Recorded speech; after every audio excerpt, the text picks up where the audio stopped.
Jashodanandana Prajajana Ranjana Jaya Radha Madhava Jaya Kunja Vihari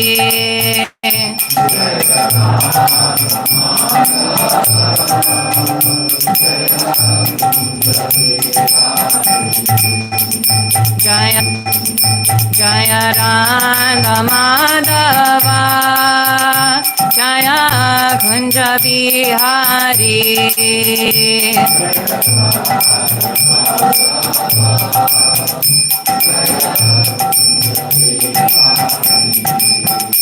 Hare Krishna Krishna Krishna Hare Hare Hare Rama Rama Rama Hare Hare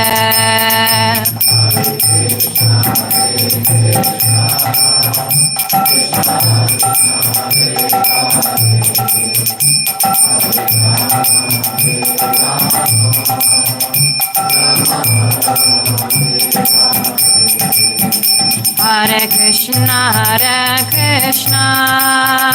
Krishna Krishna Hare Hare Hare Rama Rama Rama Hare Hare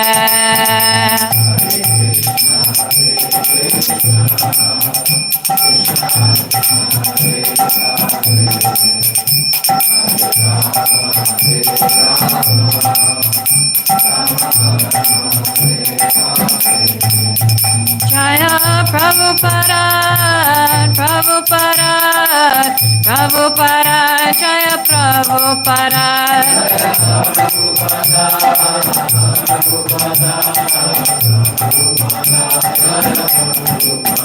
Jaya Prabhupada Jaya Prabhupada Jaya Prabhupada Jaya Prabhupada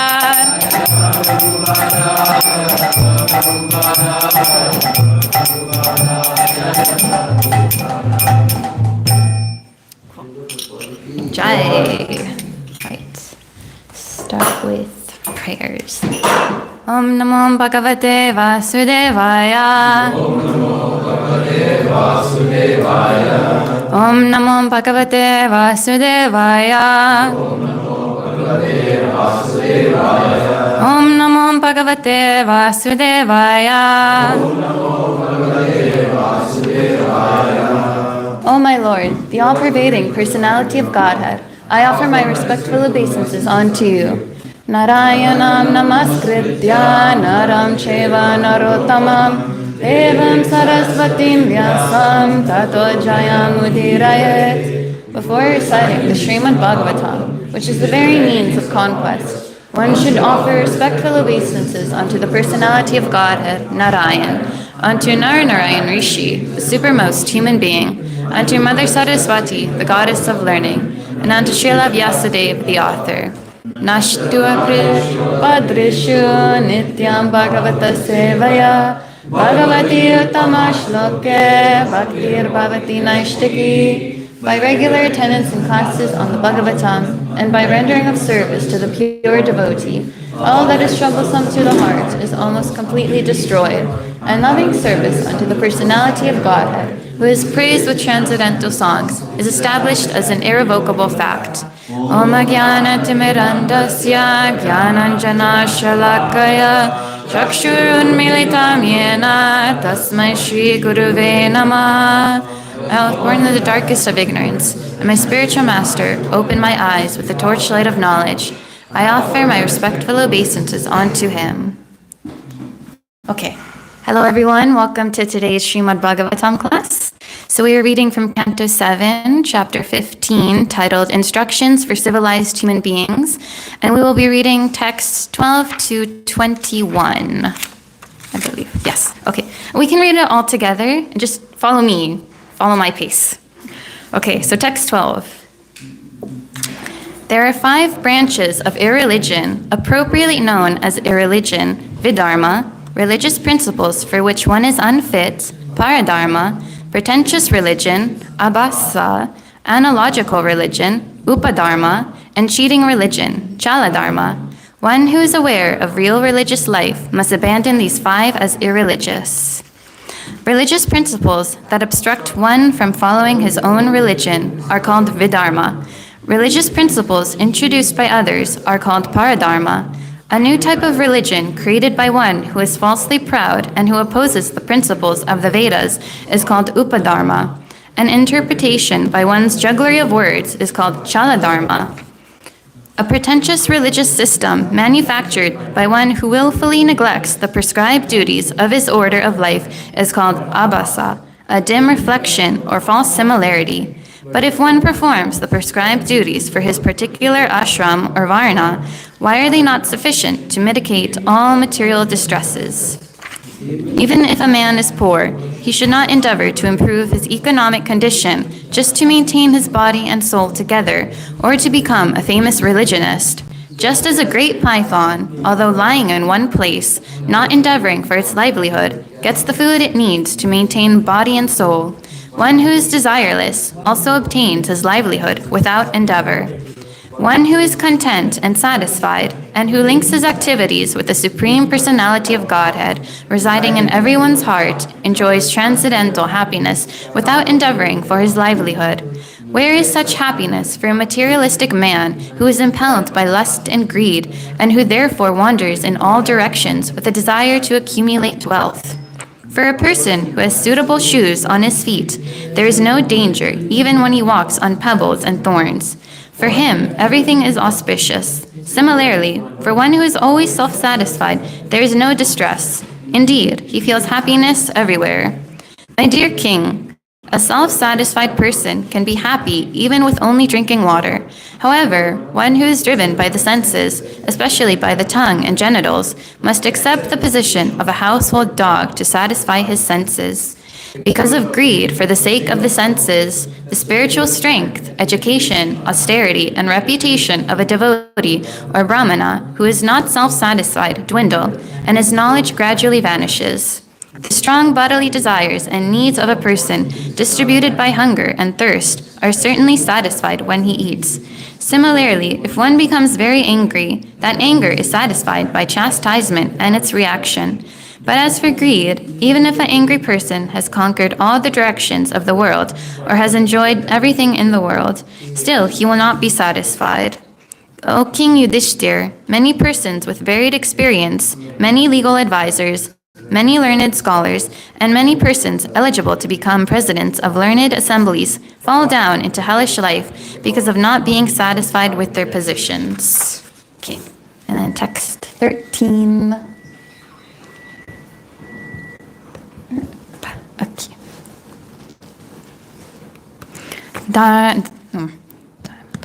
Dharma bhado vidharma syat. Para dharmonya chodita.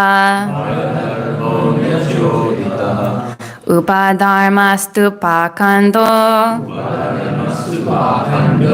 Dambo va shabda bichitaha. Dharma bhado vidharma syat. Para dharmonya choditaha. Upadharmastu pakando. Dambo va sabda bichalaha. Dharmo bando vidharma syat. Para dharmonya choditaha. Upadharmastu pakando. Dambo va shabda bichalaha. Okay. Dharma bhado vidharmasyat. Dharma bhado vidharmasyat. Paradharmonya shodhitaha. Paradharmonya choditaha. Upadharmastu pakando. Upadharmastu pakando. Dambo va shabda vichalaha. Dharma bhado vidharmasya.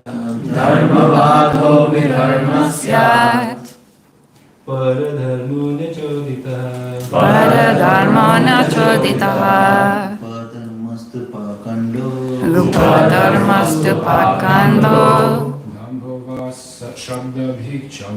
Dambhava shabda vichalaha. Dharmavada vidharmasyat. Paradharmonya choditaha.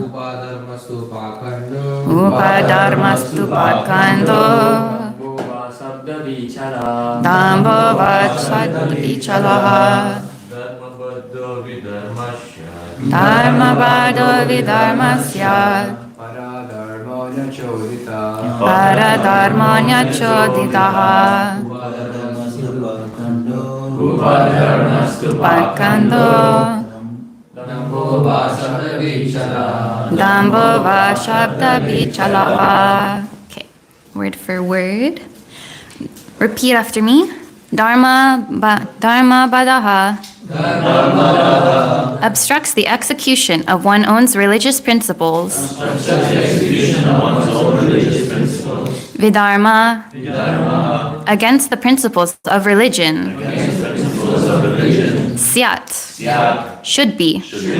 Paradharmaha imitating religious systems for which one is unfit. Anyachoditaha, which is introduced by someone else. Upadharmaha, concocted religious principles. Two, indeed. Pakanda, by one who is against the principles of Vedas. Standard scriptures. Dambaha, who is falsely proud. Va, or. Shabda, vit, by word jugglery. Chalaha, a cheating religious system. Okay. Translation and purport by His Divine Grace A.C. Bhaktivedanta Swami Prabhupada. Okay, so translation. Religious principles that obstruct one from following his own religion are called vidharma. Religious principles introduced by others are called paradharma. A new type of religion created by one who is falsely proud and who opposes the principles of the Vedas is called upadharma. An interpretation by one's jugglery of words is called chaladharma. Purport. To create a new type of dharma has become fashionable in this age. So-called swamis and yogis support that one may follow any type of religious system according to one's own choice, because all systems are ultimately the same. In Srimad Bhagavatam, however, such fashionable ideas are called vidharma because they go against one's own religious system. The real religious system is described by the Supreme Personality of Godhead, Sarva Dharman Parityagya Mam Ekam Sharanam Vraja. The real religious system is that of surrender to the lotus feet of the Lord. In the 6th canto of Srimad Bhagavatam, in connection with Ajamil's deliverance, Yamaraj says, Dharmam tu sakshad bhagavat pranitam. Real religion is that which is given by the Supreme Personality of Godhead, just as real law is that which is given by the government. No one can manufacture actual law at home, nor can one manufacture actual religion. Elsewhere, it is said, Svavai pumsam parodharmo yato bhaktir adochaje. The real religious system is that which leads one to become a devotee of the Supreme Lord. Therefore, anything opposed to this religious system of progressive Krishna consciousness is called vidharma, paradharma, upadharma, or chaladharma. Misinterpretation of Bhagavad Gita is chaladharma. When Krishna directly says something and some rascal interprets it to mean something different, this is chaladharma. A religious system of cheating, or shabda bhit, is a jugglery of words. One should be extremely careful to avoid these various types of cheating systems of religion. Okay. So one point I took from these series of texts is dharma, and it's spoken about a lot throughout this. So I guess my first question for everyone is, what is dharma? Antriksh? Something that connects to yourself or to supreme work that gives you purpose of your life. Yes. Purpose, Your responsibility and duty. Yes. The nature of something. yeah, it was the same. Same. Rohan? Religion. Religion. Okay. So what I wrote was Dharma is our intrinsic nature or our constitutional occupation, which, does anyone know what that is? Our constitutional occupation? Yes, devotional service to the Supreme Lord. Okay. And then, does anyone know what false Dharma is? False dharma. Everything other than that is false dharma. Yes. So it's false dharma is what keeps you from doing your real dharma. So it's like what people are doing in the material world. They're working, they're like going to school and studying. Not that that's bad or anything, but it keeps people away from Krishna because they think, this is what life is about. It's about working 9 to 5 or 12 hours a day and, making money to get that fancy car that you're going to use to pay off the debt of paying for that car. And yeah. So, and it also makes like Krishna consciousness secondary because, your priority is like, oh, it's family or it's school or it's work. And then you end up pushing aside Krishna. And that's not the real goal of life. Okay. And then real religion is given by the Supreme Personality of Godhead. So, yes, I didn't elaborate on that. So when we surrender to him, to Krishna, then he gives us our dharma. So by rendering devotional service and by chanting and by reading shastras and all of that, then slowly over time, Krishna will show us like what it is, whether it's like, being in the kitchen or like doing kirtan, like being like a leader and all of that, things like that. Krishna shows us that's what our dharma is. Okay. And another question is, what is the importance of dharma? Like, why do we need to do this? I have a question before that. Okay. Doing devotional service that we see generally in temple, that's okay, but doing your job is also your dharma.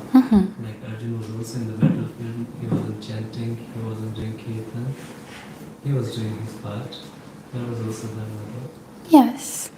I think as long as we keep Krishna in the focus, then it should be fine. Like, if we're working, we should like work for Krishna, like keep him in mind when we're working, and I don't know, like the goal should still be Krishna. Like we shouldn't push him aside, if that makes sense.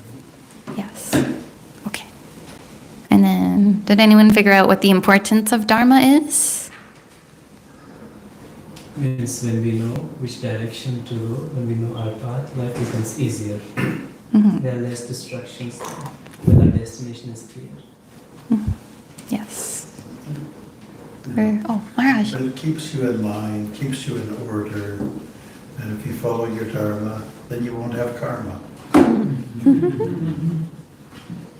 Anything which comes in the way of dharma and we speak about nonsense is equal to the nonsense, whatever is coming in between. Okay. Oh no? Yeah, it's the same, like it gives meaning to your life. You have something to live for. Without dharma, you won't be doing anything. Yes. Yeah. Okay. And, okay, so people today do not care about dharma so much, or so they think they do, because people these days, they don't want to believe in God. They're atheists. They think that they themselves are God. So it's like, if I think I'm God, then what's the point of having dharma, like things like that. So they live their lives without the association of God, and this is called secularism. Yeah. So being separated from God or religion. And how do we know when we found our dharma? It's a question. How do you know when you found your dharma? We feel a sense of satisfaction. Yes. When the soul finds some rest. Yeah. So when we feel happy and satisfied. And an example is like, is eating. When you were hungry, you eat until you feel satisfied and full. You don't want to like go more than that. And Dharma is the same. So when we feel satisfied with our devotional service, that is when we will know that we have found our Dharma. And everyone is looking for Dharma, whether they believe in God or not. Because ultimately, everyone wants to be happy. And yes, so we should ask ourselves, how do we live a life that fits me? How do I live a life that will make me realize who I am? Yes, anyone want to give an answer or reflection to that? How do I live a life that fits me? I have a question, like how do we find the life that fits us? How do we know? Maybe a devotee comes in your life and they tell you what you need to go. I mean, that's the other thing, but how do you really know that, okay, this is the right, I'm doing the right thing? You might be doing the wrong thing, like you might be not doing the best that you could do. Still didn't get your question. You can always have somebody to consult with. Yeah, a mentor, spiritual master. Anyone else? Feel the feedback in your heart. Okay. Right. So when we identify with the body, we become confused. We see that a lot these days, like, oh, I'm Canadian, I'm Indian, I'm Latina, I'm a man, I'm a woman. So we get confused and we think we are these bodies. But like, what's the first thing we learn in Krishna consciousness? We are not this body. Yeah, we are the soul. So we need to just not forget that. And we know when we are identifying with a body, we get the wrong idea of who we truly are. Yeah. And when we realize our true identity, then we may ask ourselves, what is our true nature? So first we need to figure out who we are, which is the soul, and then we may figure out what is our nature, our dharma. So yes. So when we identify with the body, we ask for directions or instructions from our parents, school, government, etc. But when we identify with the soul, we ask for directions from God, from Krishna, because only Krishna can really tell us how to be happy. Yeah. So no matter what you think you are, Dharma involves surrendering, again, to our parents, to school, to the government, or you can surrender to your spiritual master or to Krishna. Yeah. How do we know we found real Dharma? I guess we already said that, like when we feel happy and satisfied, doing whatever service is meant for us. Okay. And what are the symptoms of being in a real religious system? Can anyone give examples? Being in a real religious system. You're content. Mm-hmm. Yeah, content. It's according to the scriptures. Mm-hmm. Yes. So Guru, Sadhu, and Shastra. When we see someone following like the instructions in the scriptures and succeeding at it, then we know it works. It's the real thing. Yeah. I think he has a question. Oh, yes. You mentioned that you're on a right path or something when you feel like you're doing your dharma when you feel happy from inside. But there are two types of happiness, again, Jadananda and then actual Ananda. I wasn't the right word for that. But yeah, so how do we differentiate? Because let's say there's a drug addict. When he's doing drugs, he's feeling happy. He's like, okay, I'm not stressed at all at this time and stuff. So how do we differentiate between both happiness? I think the super soul inside, sometimes whenever we do like something right or wrong, we get a signal from inside also. Like so for example, I'm going to a drugstore, but inside I will tell like, yeah, this is wrong. But still I will make me like, yeah, I can do it, it's okay, it's okay.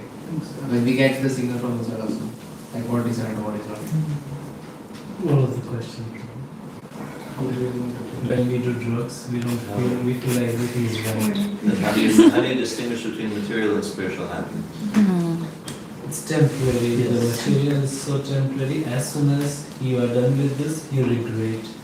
The Paramatma in our heart is permanent. He loves something permanent. And senses are temporary. Body itself is temporary. When we satisfy it, it brings us more regret, and then later on we just regret in those things. Whereas devotional services, even if we serve prasadam, the happiness that we feel, it just remains because whenever we remember those memories, it gives us bliss. So, in the material world, whatever the things that you are thinking as a happiness, that is actually not happiness. For example, like the kids that you are getting, initially you are feeling that you are getting happiness, but at the end, like it's similar. And as well as your body, each and everything, like you are able to eat now, satisfy your senses, but eventually you cannot eat anything. Your body system cannot digest things, you cannot see. Whatever you are thinking is happiness right now, eventually it will turn as a misery. From your body and everything. So that's how you will understand it's a temporary happiness. Okay. Does anyone else have an example of what a symptom of being in a real religious system is? Oh, yes. Well, you make progress toward the result of religion, which is to know God and love Him. Yes. Yes. And another point I wrote was that all of this is coming from God. And how do we know it comes from God? From the parampara. Yes. Disciplic succession. It's like, I learned this from someone who learned it from someone who learned it from someone who learned it from someone who learned it from God. So that's how we know. Yeah. And like a direct experience. So like, how do you know when you found your dharma? You feel blissful and satisfied. Otherwise, why would you still be in this movement if you see everyone is unhappy or you are unhappy? So experiencing that devotional service and feeling bliss from it is it. Yes, and like pure love of God. So when we are falling in love with God, our goal should be to know Him and to love Him. And like you said, that is what religion is, to know and to love God. Okay. Another point is like we see good qualities developing in ourselves. And I quoted the third verse of Shikshastakam. Chinararapi sunichina tarorapi sahishuna amanina nmana dena kirtaniya sada hari. One should chant the holy name of the Lord in a humble state of mind, thinking oneself lower than the straw in the street. One should be more tolerant than a tree, devoid of all sense of false prestige, and should be ready to offer all respect to others. In such a state of mind, one can chant the holy name of the Lord constantly. Okay. And that's kind of all I have. Can open up for discussion or questions. So you said that when we find a true religion, we feel satisfied and blissful. But like when you start devotional service, it's not that instantly you feel satisfied and you start feeling that bliss. So it's a process, right? And it says that process works, but how do we keep ourselves going until that process actually starts working and you start getting some tangible results? I mean, I would say like also like the association of others, like seeing other people who maybe are like a little more advanced or like our mentors, and seeing just like how happy and successful they are, and you kind of wanna be like that. So that can be like a motivation to like keep you wanting to do devotional service. Yeah. Okay. I'm thinking it's the other way too. For example, like initially you will get some bliss, and like that bliss will help you to continue through this process. Like how this happened to Narada, how this happened to Dhruv Maharaj. So like God gave that little bliss to encourage you to keep in that particular moment for a long time, and like that will help you to continue more and more and more. You will look for that bliss again and again and again. Is it right?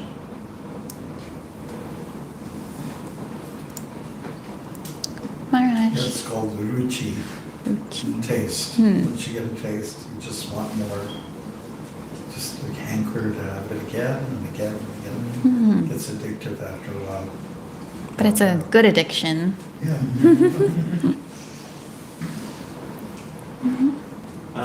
I wanted to say, like in the discussions of Dharma, sometimes it gets confusing because there are levels of Dharma, and we discussed this in previous days, I think.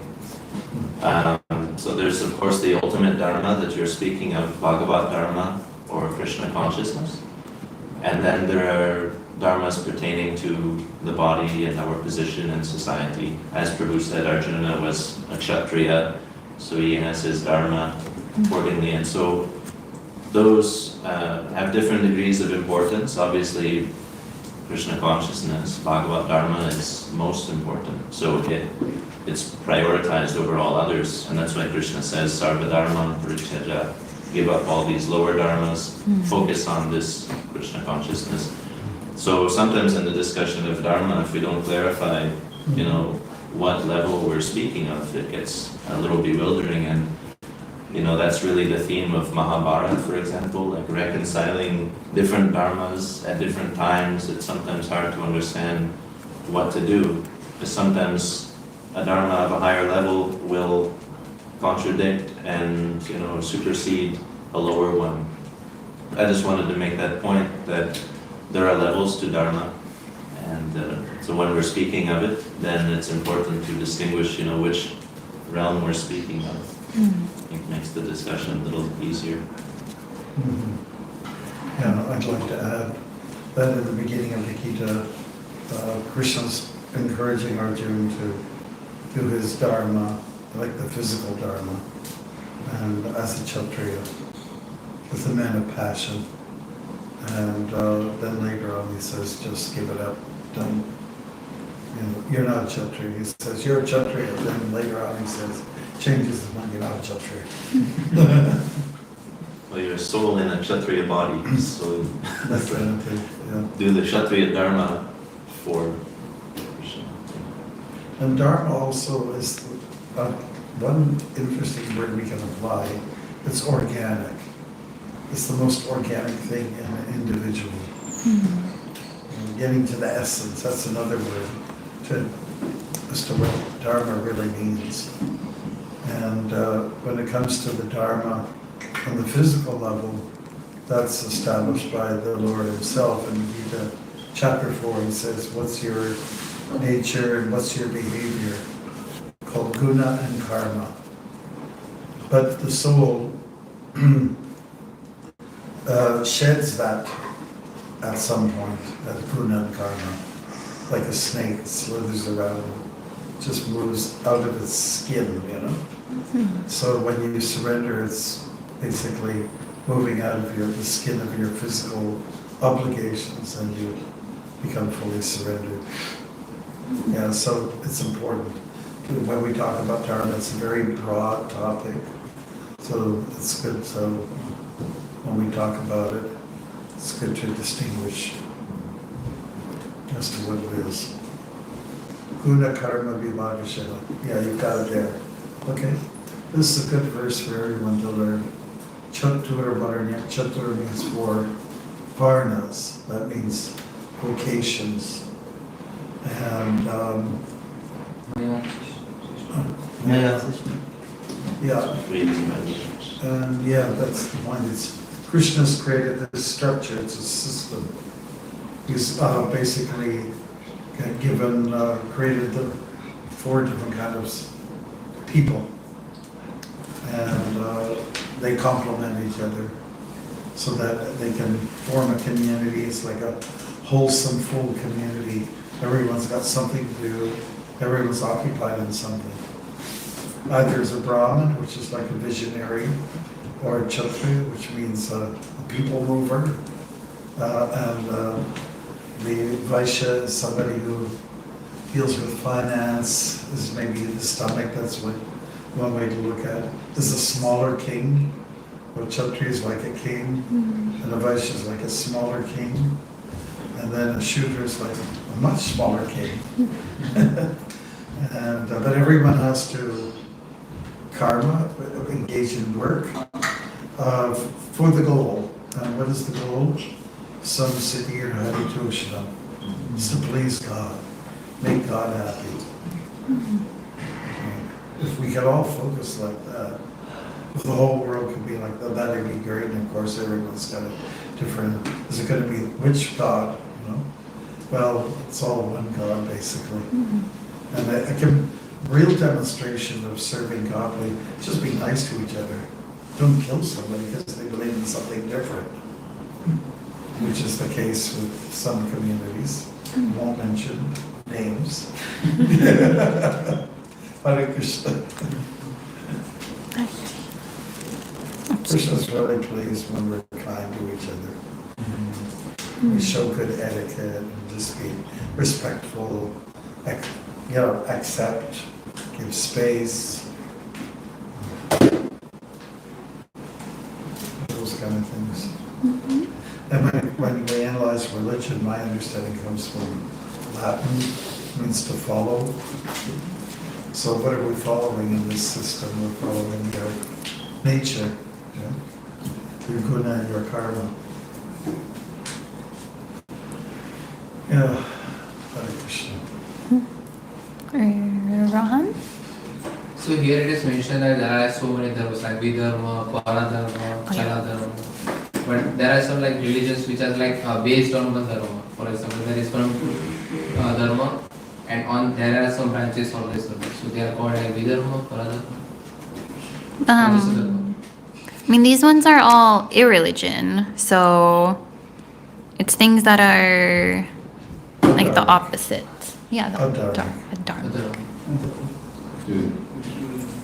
Sorry. Mm. Was that the question you were asking? Was it a question? I was asking that like there are so many dharmas. So there is one dharma which is the big dharma, and there are like branches of the dharma. So these dharma are called dharma or just other dharma? These ones? No, I'm just talking like, for example, there is one Hindu religion, and there are so many branches of that religion. So it based on that one only, but they are following some different things. So this is called dharma. Prabhupada said the only religion is surrender to Krishna. The only religion is Sanatana Dharma. Well, Prabhupada had a discussion with the devotees in Australia, and I think it was Charu. Everybody knows Charu? He was here in the summit, and they were having a discussion at the Botanical Gardens about the Sikhism. He brought up Sikhism, Charu did. And Prabhupada said the only religion is surrender, basically. Surrender to God. Give up all your identities, give up all your, whatever, identity that you have, and just submit to the Lord. Give it all. Let go, let God. Okay. Yes. And then it might be interesting, there's these 5 types of irreligion. And for me, it's a little vague, but that might be interesting if we could try and come up with some examples, maybe, of what it would look like. Okay. Like, for example, we have Vidharma, says, basically, I think in the next verse it said, obstructing your real dharma. So I would think of that like, if we were following the opposite of the 4 regulative principles, for example, engaging in those activities, I would see that as Vidharma.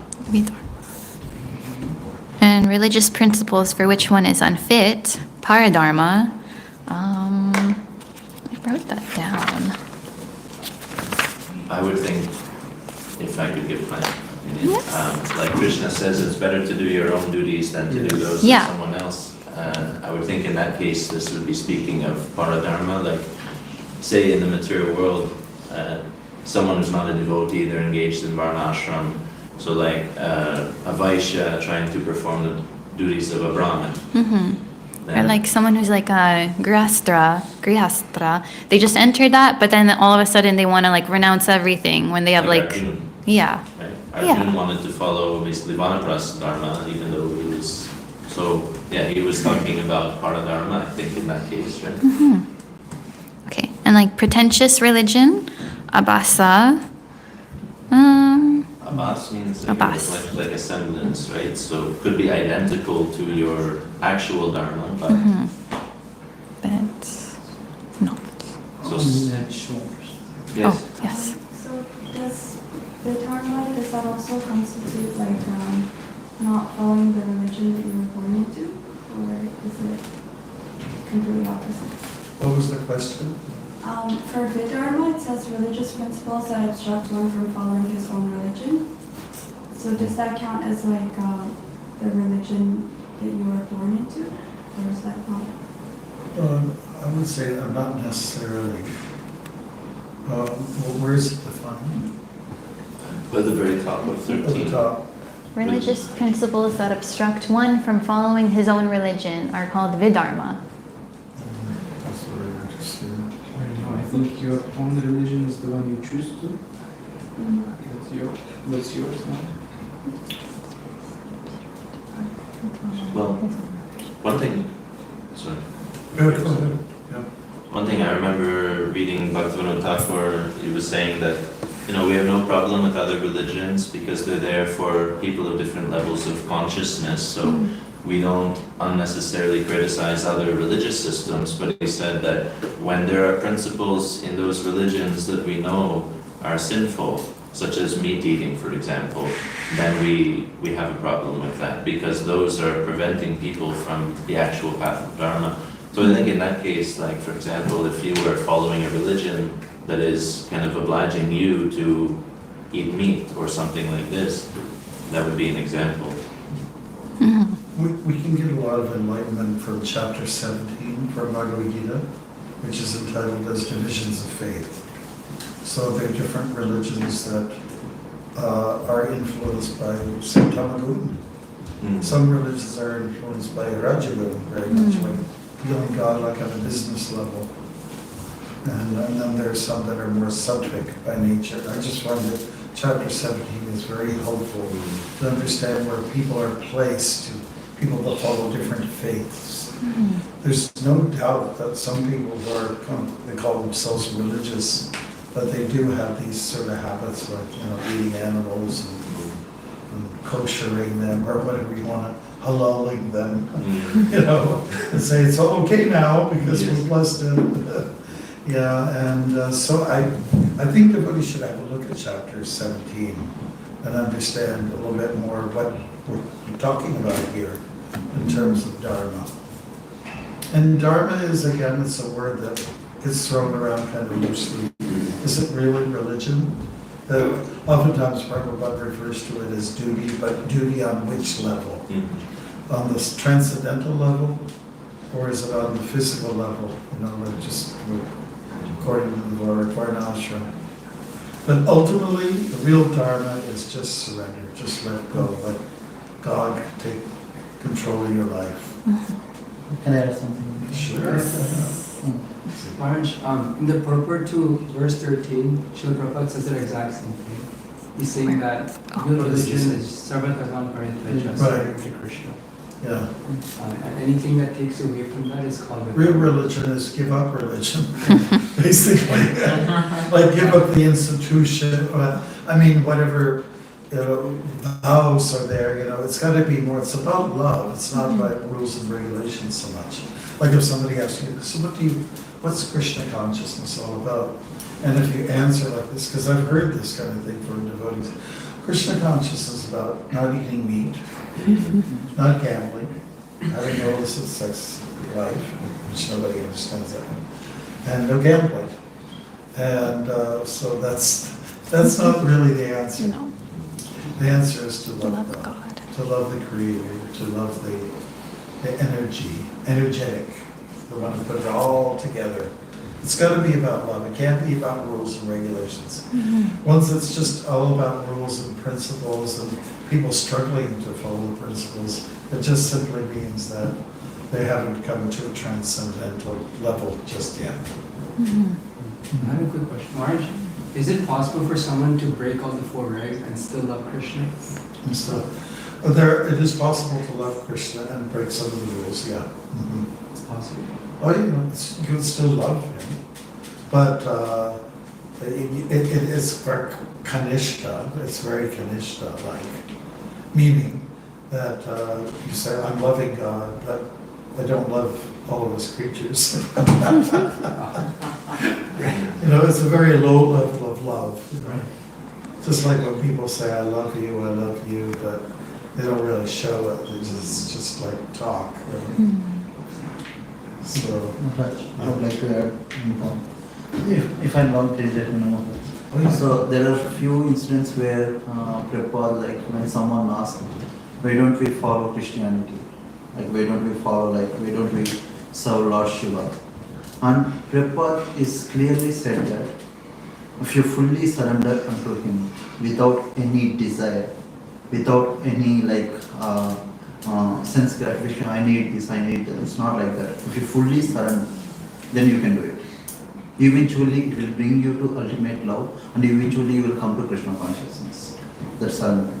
Okay, you can follow your own religion, but if you fully surrender, it's automatically take you to Krishna consciousness. That's what the Prabhupada mentioned some places. Krishna's, you see, with our devotees, we couldn't be on the stage where Anya Vilashita Shunya. It needs the support of pure devotee and association. So how would you get to What? How would you be on the stage of where there is no material desire other than That's why if you see any other religion like Christianity or like Lord Shiva is called like he will give any desires that you want. That is the reason there is no chance if you don't have that kind of association, you will get that kind of. In Krishna consciousness, here only they teach that. Without any expecting, just with the pure heart you are loving Krishna. If you see Christianity, they say like you do all the sins, but like in the weekend when you confess that, like that will be okay. And again you can repeat. In other practices, there is nothing where like you completely surrender to God. It's very difficult without association. It's only happen in Krishna consciousness. I think there's a wonderful class by His Grace Amoghila Prabhuji on the same topic. So here, there he's talking about there are two types of mercy which God provides. There's Sachal Kripa and Nirchal Kripa. Which Sachal means there's some sort of thing he's taking. Let's say you're going to Lord Shiva and you're asking for this thing, or that thing. Hey, I want this really big house. With that Mataji over there, I really like her, and I get married. Then he'll give you that thing. And then, okay. And then there's Nirchal Kripa, where there's just pure devotion, and what he gives, because Lord Shiva, he gives the best thing he has for his devotee now. And the best thing, his favorite thing is Krishna himself, so he gives him Krishna Prema, he gives direct his followers towards Krishna. It's mentioned, I think, in Skanda Purana. I can share that class with you guys and my husbands. Prabhupada once said, we follow Jesus. We do. Like if you look at when Prabhupada would speak about Jesus, he oftentimes referred to the Old Testament. Yeah. But Jesus was a New Testament man, actually. And what's in the Old Testament is the 10 Commandments. Don't steal, don't cheat, don't kill, don't cheat on your wife, all those kind of things. And so we're supposed to be doing those things. So if you follow Jesus, and we are Jesus followers. We like the guy. He's kind of a cool dude. He's got good values, And Prabhupada did talk about that one particular gospel, Aquarian gospel, which talks about Jesus going to India, going to meet with the pandas and the priests in Jagannath Puri. Something didn't go right there, it didn't work well there, but anyways, we like Jesus, and Jesus is nice, and so Jesus decided to come to the Western world because I guess we're nice to him, nice to Jagannath, nice to Jesus. Exactly. In some places, Maharaj Prabhupada said, we're better Christians than you. We're following Jesus better. Because I joined the movement because I was looking for real Christians. Yeah. And when I met the devotees, I thought, well, here they are. They're the best people. Everyone else is doing the wrong things. I think Jesus might be one of the most misunderstood people in the world. And so many things go on under the name of Christianity. Yeah. But Jesus came, he was a Jew, actually. There was nothing, he didn't start any new religion. But he came to teach that we should focus on the essence, love of God, not so much on the ritual, which was happening at the time. The Jewish community was very ritualistic, dogmatic. The rabbis. And he came to teach that we should focus on the essence, love of God. Yeah. And this was his teaching, actually. It's not so much about the Ten Commandments, it's more about love the Lord with all their heart and all their mind and all their soul. Like chapter 18, text 65, basically, if you look at that, that was the essence. And love your neighbor as much as yourself. That's what it captures, in essence, what his teachings were about. And we understand that he was a devotee of God. Yeah. And he was teaching people to love the Heavenly Father. Well, that's what it's all about, right? There's a lot of confusion amongst the people that the Trinity principle is Jesus God. Some people, you get mixed answers from the Christian. Is he God or is he not God? We say he's a devotee, but Shakya Shavatar is not a term. I like what you guys brought, this inclusiveness, because from my experience, if I talk about a year ago, I had a period of time, I met a few people on the streets who were really trying to prove me that their religion is right and good, and I was thinking, like, it's different. And I analyzed why it happened. I discovered, I allowed myself to have a thought that where I am, ISKCON is the true and only one method to elevate, to get to the point. I thought that's the only true one. And that's why I was fanatical. I met the same fanatical people. And after I changed my mindset, I allowed every religion to be the same good and same equal and nice to attain love of God. It changed my mindset, it changed the people I meet. People I met, they were also respectful to me and interested to learn about ISKCON. And I want to reiterate, look at chapter 17. It makes things really clear. It's about the three modes of material nature. If you look at the three modes of material nature, everything gets very clear.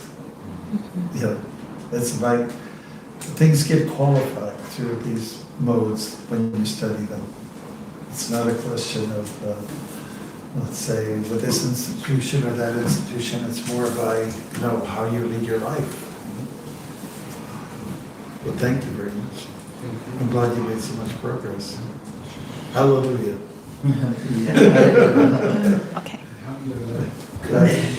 Mangalananda. Just want to say it's important for us to see religion as a spectrum, and that the different religious systems are arranged by the Lord according to people at different levels of consciousness, according to time, place, and circumstance. And it's progressive to help people come in some way according to what they need at that time, closer to God. So if we see all the religions of the world in this way, then we'll never have these kind of issues like you said, and we'll be inclusive towards everyone because we understand that whatever they need now, Krishna is providing. If they're ready for Krishna consciousness, then they will accept it. Otherwise, if they're following some religious system, then we respect that, because ultimately they're worshipping the same God, but in a different flavor, right? In a different way, according to their own needs at that time. So Srila Prabhupada explained the different shastras, the different scriptures of the world are like abridged and unabridged dictionaries, You have the dictionary which is used in elementary school, you have one used in high school, And in university level, it's much more detailed. So the Vedas are the most detailed scriptures. The Prabhupada said, the God's name, address, his parents' names, you know, and what do you need? You know, Email address. Email address. It's like, yeah, you can know God completely. I completely agree. Sorry if I cut. What I meant, what I tried to say is I allowed myself to see my taste, my flavor higher than others, which is completely egoistic thing to compare others' flavors. So even Vyasadeva, he put the Vedas together and he aligned them in such a way that people of the different varnas could be accommodated. But then it wasn't enough. And his guru Narada Muni said, you have to take it a level higher. And so then he piled the Bhagavatam, which is really all about transcendence. You know, what is the second verse? Dharma projita kai sarvo paramo nirmat saranam satam. This particular text kicks out all material motivated religions.